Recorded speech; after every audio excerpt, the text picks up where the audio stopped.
আপনার মাধ্যমে ওনাকে একটা কথা বলতে চাই যে আপনি আমাকে যা লাঞ্ছিত করছেন আপনি থামেন। আপনার একটা ছেলে আছে, আপনার একটা মেয়ে আছে, ওনার মেয়েটা কিন্তু অসম্ভব ভালো।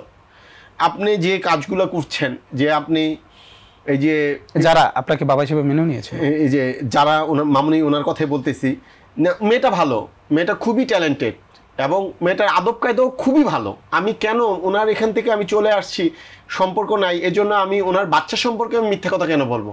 বাচ্চাটা ভালো এবং এই বাচ্চাটাও আমাকে একদিন আমাকে খাবার রেডি করে আমাকে বলতেছে যে তোমার জন্য খাবার রেডি করছি, তুমি খাবা না? আমি এই বাচ্চাটাকে আমি মিথ্যা বলতে পারবো বলেন? ভালো। তা আপনি আপনার বাচ্চার দিকে, সন্তানের দিকে তাকিয়ে আপনি ভালো হন। আপনি আমার নামে যে মিথ্যাচার করছেন এগুলা আপনি মানে মানুষকে বলেন যে আমি এগুলা রাসেলের নামে মিথ্যাচার করছি, বা না বললে বলা দরকার নেই, আল্লাহ তো একজন আছে, উনি তো দেখতেছেন। কিন্তু আপনি আপনার বাচ্চাদের কথা চিন্তা করে হলো আপনি একজন মা হন, আপনি একজন নারী হন, আপনি একটা মেয়ে হওয়ার চেষ্টা করেন। কারণ আপনি এখন যেই জায়গায় অবস্থান করছেন, দেখেন আমি আপনাকে ফোর্স করলাম না যে আপনি কেন ওনাকে আটকালেন একজন মুসলমান হিসাবে।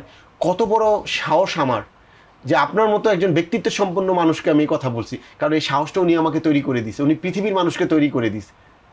এগুলো আপনি করবেন না, স্বাভাবিক জীবনে চলে আসেন। আপনি একটা সময় থাকবেন না, আপনার বাচ্চাটার জীবনের দিকে তাকান।